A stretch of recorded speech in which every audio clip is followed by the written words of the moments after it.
Hi, how's it going? This is Resident of Collinwood for YouTube, back with another Dark Shadows video for you guys. I'm here to continue my read along of the Dark Shadows Daybook UnBound, written by Patrick McCrae, episode 1149.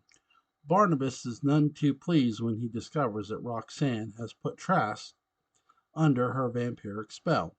But will she get the point before daybreak? Randall Drew, Jean Lindsay. Roxanne attacks Lamar Trask, putting him in her thrall, but Barnabas and Randall rescue him before contemplating Roxanne's destruction. As Tom Jennings learned, there's nothing like being a vampire who is hunted by another vampire. To really ruin your day, even if your day is at night, that Barnabas is on the hunt to undo Roxanne is both therapeutic and painful. Like a holodeck psycho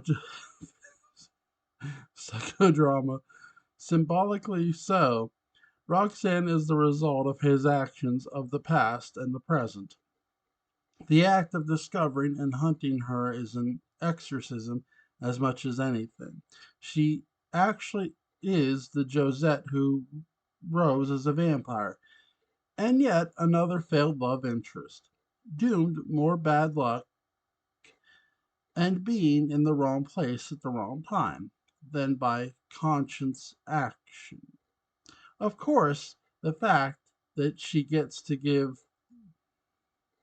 Trask a little taste of life on the other side of the cemetery wall is a bonus that saves Barnabas the trouble of doing so himself.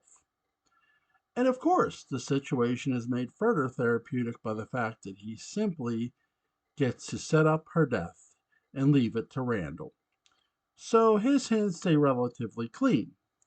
She stands as a sad reminder of his toxicity more than as a foe, tying the inexplicable loss of parallel time's happiness to the mess in which he's again found himself. Still, as Barnabas engineers her death, we know that 1840 is headed into its final act. Of course, it's easy to speculate that. Had Roxanne remained nocturnally alive and victimizing Trask, she might have taken the eventual blame for all the bizarre activity at Collinwood, thus saving everyone the trouble of the trial and perhaps even preventing Trask from assassinating Angelique. But no, she may be therapeutic, but she's no Dr. Sidney Friedman. Just a bitter reminder both of what Barnabas is trying to escape and what he'll never have. We once again learn the lesson Dark Shadows frequently extols, namely that taking responsibility for your actions is a good idea only in the abstract. Sometimes it magnifies the consequences even as it vaguely delays them. In the 60s, life was easy. When in doubt, blame Willie Loomis. To revert to the class structure so dear to the Weltian of Barnabas, that is Willie's proper role in life and the proud station into which he was born. But it's 1840.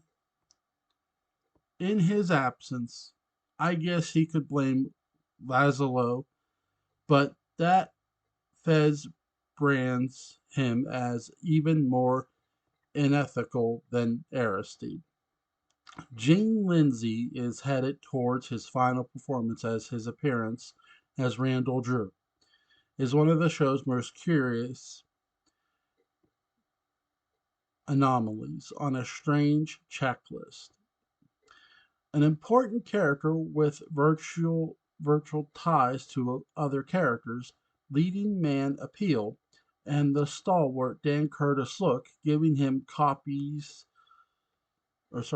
screen time and opportunities to take story-changing action, only to dump him after 5 episodes Rather than seem like a waste, this seems almost like a luxurious creative in- indulgence. The show is so awash in ideas that they can afford to use an actor and pivotal character like that in even a small part. He feels like someone destined for bigger things, and his quick departure is a marvelous portent of how lethal this storyline can get. 1840 returns several times to Dark Shadow's most familiar theme, strangers at Collinwood. But unlike other storylines, sorry, I think the strangers outnumber the residents.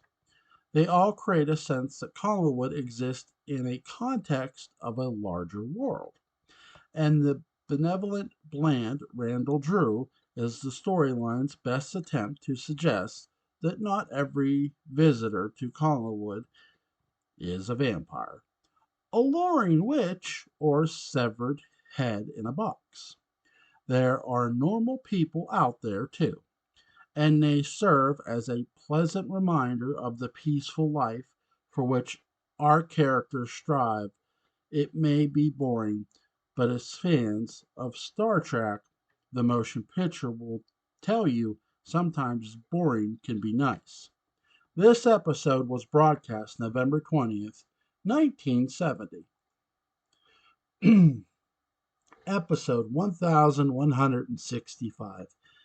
Tad finds out that justice can be a mother when Samantha performs her wifely duty of trying to get her husband beheaded. Tad, David Hennessy.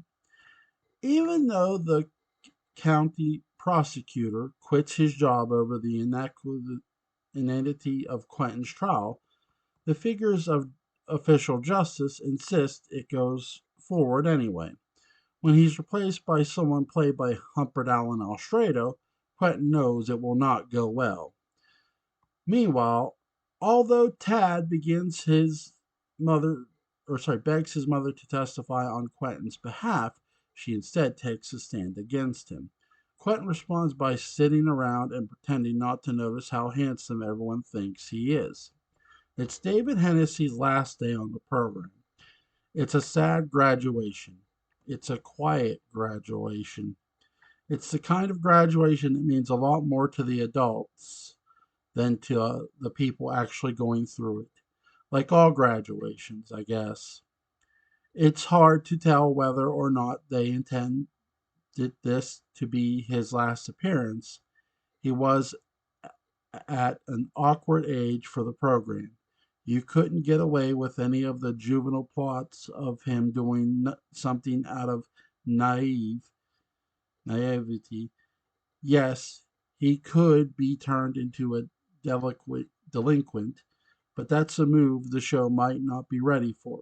Even in the world of David Cassidy and Bobby Sherman, he's not quite old enough to be an official teen idol without it feeling just a little bit creepy. All of this packed, packed into someone of middle teenage vintage who nevertheless has a voice deeper than Brock Peters. His farewell to the program consists of one scene, and it shows the influence that Tad should have on his world. With his father accused of witchcraft, Tad expects his mother to testify on her husband's behalf. Virginia Vestoff does a wonderful job trying to bend and weave around Tad's expectations, preparing herself to survive whatever kind of confrontation will follow, whatever stunt she pulls on the stand. Although no relationship in life improves after the first date, it is the last conversation that permanently frames us with each other. Given that these characters, via specific actors, turn up over and over and over again in era after era, it's pointless in some regards to see them as anything other than one figure with many masks. All of David Hennessy's characters might as well be just one David Hennessy character. And if we look at it that way, what do we learn from this? Well, for one thing, this character was much better at talking people into Finn's back when he decided the rules were meant to be broken. Like Britannicus in I Claudius, I feel like he's become obsessed with putting on his manly gown, maybe because he doesn't want to wind up like Laszlo. Either way, he may be becoming all leading man, at least on the chalkboard in his dressing room. But his decision to play it straight comes at the cost not only of his humor, but his overall cleverness, as is reflective of youth culture at the time. If he were any more painfully earnest, we would only see him crying an iron eyes codependent mono tear over the river of deceit and betrayal that runs through Collinwood. So he's grown up. That's a bookend. He's decided to take life seriously. That's a bookend. And he is desperate to stand up for his father, who is getting railroaded on false charges. It feels like he has earned the right to do this. He began as a character all too eager to see his father railroaded over allegations the past monster Noster projected onto, well, who knows? Maybe his other dad. I think we've all had those thoughts, whether he's going doing it for reasons of malice, reasons of justice, reasons of love, or a $5 menu combo of lovely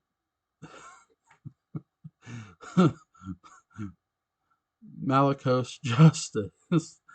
The David Hennessy character begins and ends as someone trying to align his father's legal standing with reality. And it's refreshingly uncynical that he should go from a boy trying to get a guilty father convicted, or at least in hot water, to a kid trying to get his father out. Of course, the two fathers are vastly different. The primary similarity is that the mothers are either physically or emotionally absent, and neither have his best interests at heart. But he is the only person at Collinwood who has yet to see family as more of a mess than a bastion. And so he sticks by the institution with admirable loyalty. And Samantha does get up on the stand, of course. She does the opposite of what Tad wanted her to do. She's ready to betray Quentin with zesty abandon. But the Hennessy's not around for that. It's almost as if the last blast of optimism collides head on with one final betrayal from an untrustworthy mother, and perhaps that's all that the David Hennessy figure can take. He disappears after that. The message very few parents are what they appear to be, especially mothers. Eventually, that destroys the child within. Dark Shadows teaches its lessons in cycles. Moral development in Collinwood is not a straight line. It's a corkscrew, both moving forward while covering the same ground over and over again. The sometimes surrogate mother figures in these characters' life have been fire demons, completely absent, suicidal alcoholics, reanimated occultists, and at last an untrustworthy shrew. As much as this show is meant for women, the female figures that David encounters, no matter the name, have stunningly little to recommend them. Although Victoria is hired to be his companion, she, like all adults, becomes enraptured by events that predate David. In that case, for nearly 2 centuries, who can compete with that? Carolyn is likewise lost in a hopelessly lost romantic union, which generally makes her lousy conversation. Liz is obsessed with death whenever Joan Bennett wants a vacation, and Maggie is at Wyncliffe, so much for female nurture in Collinsport. Fortunately for someone, with all snubbling, cowardly, alcoholic louse of a father, at least for the first year or so, David finds his modeling and nurturing in the men in his life. At various times, Barnabas, Quentin, and Tom Jennings all follow in Burke Devlin's footsteps to provide David with good advice and understanding moral support. At a time when most male relationships on television were based on macho buffoonery, this is revolutionary and refreshing. If you could take anything away from the David Hennessy sorry character, it's that three uncles can make a hell of a mother. This episode was broadcast December 11th, 1970. I'm going to add a bit to that. Um, I think there's good moments too with Edward Collins.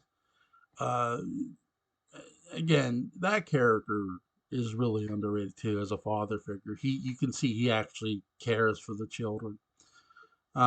He's not he's not an uncle. He's a dad.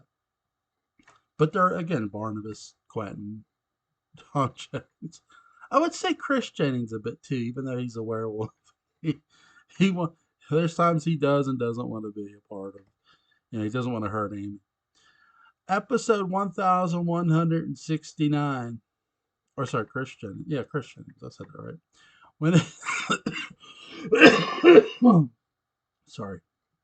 When Angelique declares her love for Barnabas and lifts his curse, Judah realizes that the former vampire's human side is a dangerous place to be.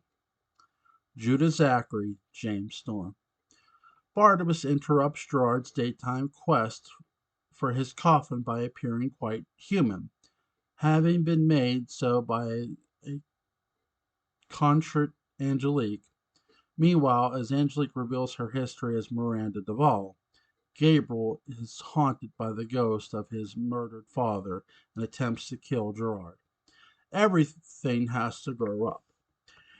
It would have been just as school was letting out for the holidays. Kids were 3 years older than they were when they spent their first significant DS Christmas break in 1795.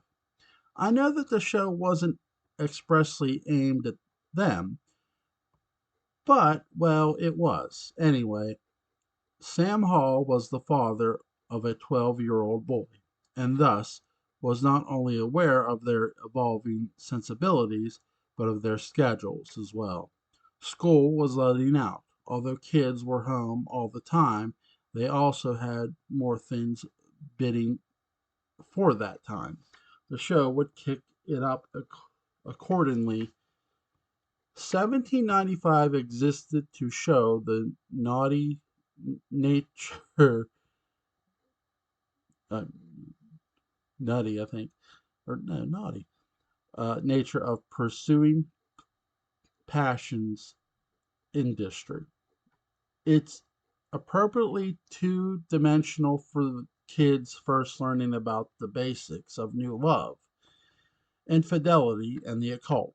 3 years later, the lessons of episode 1169 are far more nuanced, dealing with last loves, true loves, and a love so enduring that it grows past romance and into actual respect, affection, and admiration. It's my understanding that the ratings were not as problematic at the time as history later implied. Still, Dan was increasingly relentless. They had a star who was desperate to play anything other than the show's sensation, and not being a genre writer, Sam Hall himself was growing exhausted and bereft of fresh ideas. It's a natural time to start asking where this is all going. Dark Shadows was not sustainable organism because of its very strength. The wild ideas that sparked the story and the vast number of episodes that had to enliven. While that may seem kind of sad, it makes it the Roy Batty of daytime TV.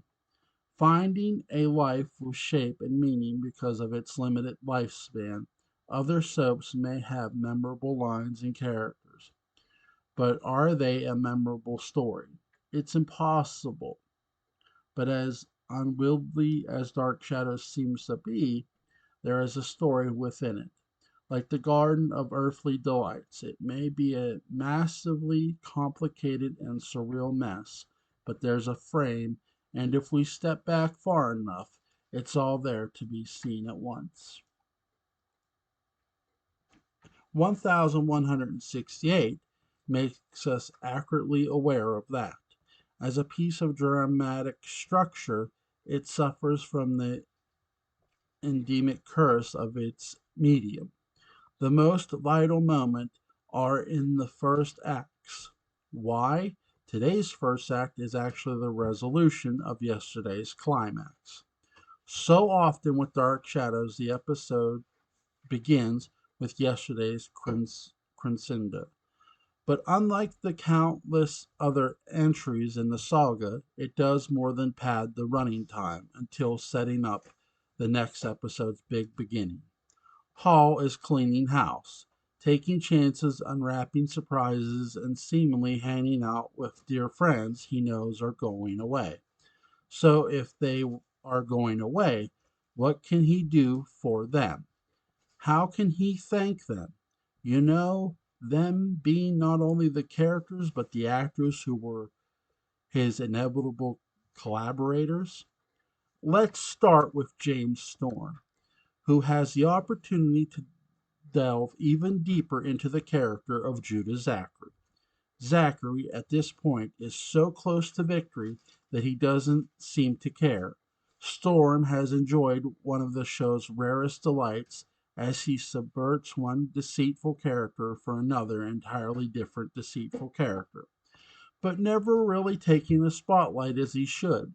He's competing for airtime with the program's most saturated and robustly charismatic male ensembles.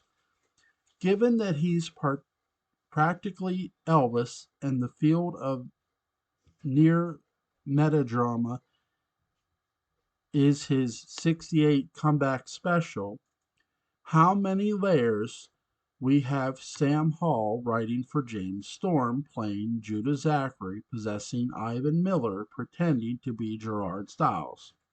That's not confusing. It unrolls at a steadily pace. Whether it's generous, Storm is so nimble and meticulous in his performance, you'd think it would turn clockwork. No, his singular magic is to fuse the almost pointless precision of thought and language with the Halloween night joy of simply performing. And he's in marvelous company because Christopher Pennock is allowed dazzling range here as a Gabriel pushed to the edge.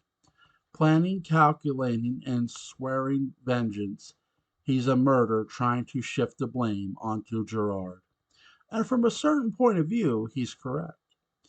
But like a twisted riff on Hamlet, he's tortured by the ghost of the father he murdered.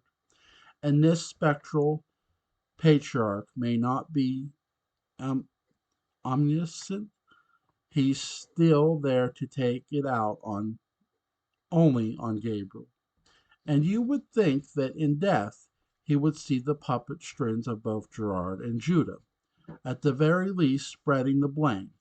but Daniel seems myopic to this, and the frenzy of ghostly guilt and greed seems to galvanize Gabriel. Hang on, let me catch my breath into taking his first action to preserve the Collins legacy. In Dark Shadows, you don't even bother to hope that your ancestors will go to a better place. You just double it on the past lane and pray they didn't see what you did. On the blueprints, the dullest and most thankless part on the show had to go to Grayson Hall, who's not crazy, supernatural, newly human, possessed, nor haunted. Her edge comes from the fact that Sam had to sleep sometime, and if he thought he was going to turn her into a wandering sounding board of ex- exposition, he'd better sleep lightly. Having only guts, common sense, and enough experience to know that Blairs and Patofis come and Blairs and Patofis go. She's one of us looking in. Judah doesn't stand a chance. In her attempt to reason with Barnabas, we see each appreciation and suffering at the lack of what defines the other. Julia is memory, fact, common sense. Barnabas is a creative is a creature high on the fumes of pure relief and affection. It is possible that Angelique is staging all of this for a royal screw worthy of Wile E. Coyote. Yeah, but it's also possible that she's sincere. We have no evidence, so yeah. She did this out of some newfound goodness in her heart. It's possible. What? Stop looking at me like that. It is, and as it turns out, I'm right. Laura Parker plays the dishwater well doll role of proving she's earnest and then giving history lessons, that kind of goody goody nonsense and trip down memory lane is deadly for actors. However, these are also profound turning points for the character, someone who's lived only lies. Down to her very name, or centuries is changing the dance. That's a powerful lesson. And Parker plays it with a ferociousness that communicates the absolute necessity of compassion and honesty. She's tried everything else. If 1840 is anything, it's a woman's attempt to protect the man she loves from the mechanications of deranged ex-boyfriend.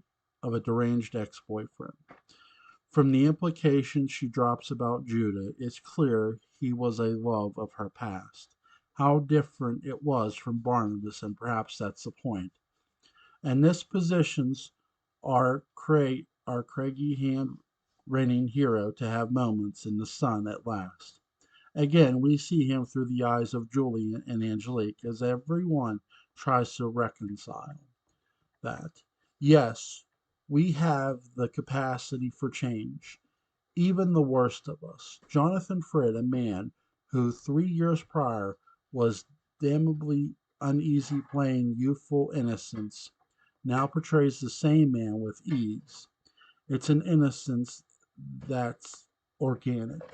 It comes from knowing how complicated humans will make the world, and what a relief it is when they drop the act. Innocence, like Barnabas, doesn't come from a lack of experience. It comes from seeing how little can actually come from it, and relishing pulling the rug from beneath Gerard, as well as showing off his Miss Peel. It's been a long time coming. This is all in 24 minutes, and that just begins the goodbye. This was broadcast December 17th, 1970. In rereading this, the importance of cycles to DS is to stand out. Concept. Yes, okay, the show repeats itself. These are not horror writers, and it could be argued that Dark Shadows, while containing elements of horror, was not a horror show. My best friend in the analysis of the show has been the habit to look at an obtainable flaw and ask if it is actually an advantage. Repetition is a good example of that. It is repetition, or is it reiteration? One tool in education is an acronym called ROPES. It stands for Review, Overview, Present, Exercise, and Summarize. And how many times does Hamlet doubt himself, fumbling around issues of confidence long after the audience has made up its mind? How many songs and pieces of music revive pieces of melody as they push forward? In its practice of repeating itself, Dark Shadows clues in on a virtual paradigm for looking at life. We tend to look at progress as an arrow flying ever forward. But what if it is not an arrow? What if it is not a straight line? Yes, it technically is moving forward. Check. But what if it's a corkscrew? I've probably used the analogy before, but as we near the end of the show, it's important to, yes, repeat technicality. Progress is linear, but it often has to revisit the same lessons to see how experience changes our approach to it. To look at Dark Shadows and see only the internal similarities is to willfully miss the point. Instead, ask yourself what's different. It's a scary question because it reflects back on us. It challenges us to ask what we have changed. As I get older, it's easier and easier to distract myself by complaining about meeting the new boss, same as the old boss. Instead, we should take repetition as a given. The only thing that should not be repeated is how we behave given that vast experience. If you watch Barnabas and Angelique, those changes are the essence of their drama. All right, guys, I'm going to stop for there. When I come back, it'll be episode 1186, and I'll go forward from there. You guys have a great day. Bye.